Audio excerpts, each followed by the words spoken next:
Là, j'ai testé la peinture Clay Paint, qui est une peinture acrylique qui comporte un embout pour pouvoir s'en servir comme un stylo. C'est une peinture qui sèche très vite, qui est très pratique et qui possède beaucoup de gammes de couleurs, beaucoup de nuances, dont les couleurs primaires. Pour la première étape, donc j'ai enlevé l'embout de la peinture puisqu'elle est à la base faite pour être utilisée comme un stylo. Donc si vous faites ça et que vous voulez utiliser la peinture et la déposer directement sur la toile comme ça a été fait pour pouvoir travailler en plus grosse quantité, surtout ne laissez pas le capuchon trop longtemps ouvert puisque sinon ça risque de se boucher et surtout l'intérieur du pot risque de vite sécher.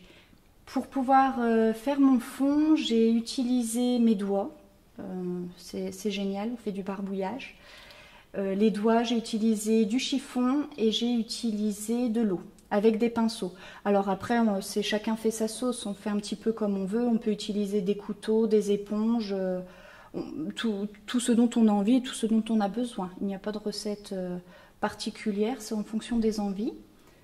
Ici, le fait de pouvoir utiliser beaucoup d'eau et le chiffon, ça m'a permis de mélanger les couleurs et d'obtenir des effets.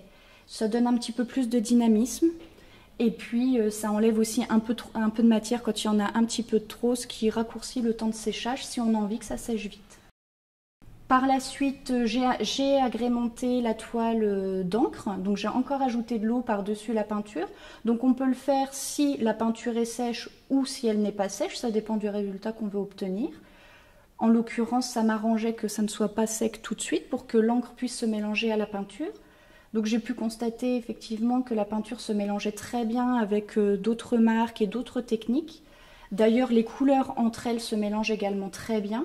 On peut les utiliser pures d'ailleurs ou on peut les mélanger. Par rapport au temps de séchage, c'est vrai que cette peinture-là sèche vraiment très très rapidement. Donc c'est vrai qu'il faut travailler quand même rapidement. C'est pas une technique qui est faite pour durer, j'ai envie de dire. Il faut travailler sur l'instant, il faut travailler dans le vif. Notamment lorsqu'on utilise le petit embout avec le stylo, je trouve que la peinture sèche encore plus vite.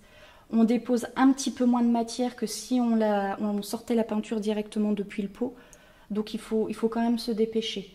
C'est un petit peu comme si on dessinait en fin de compte quand on utilise l'embout. Pour la deuxième étape qui consiste à dessiner à proprement parler les éléments, donc à rentrer un petit peu plus dans le détail, j'ai rebouché tous mes pots de peinture Clay Paint. Je me suis donc servi de l'embout façon stylo que j'ai agrémenté de marqueurs. À côté de ça, ça se mélange très bien d'ailleurs, ça réagit très bien. Suivant la pression qu'on va avoir sur la peinture, sur le tube, qui est en plastique, donc ça permet d'avoir une certaine flexibilité.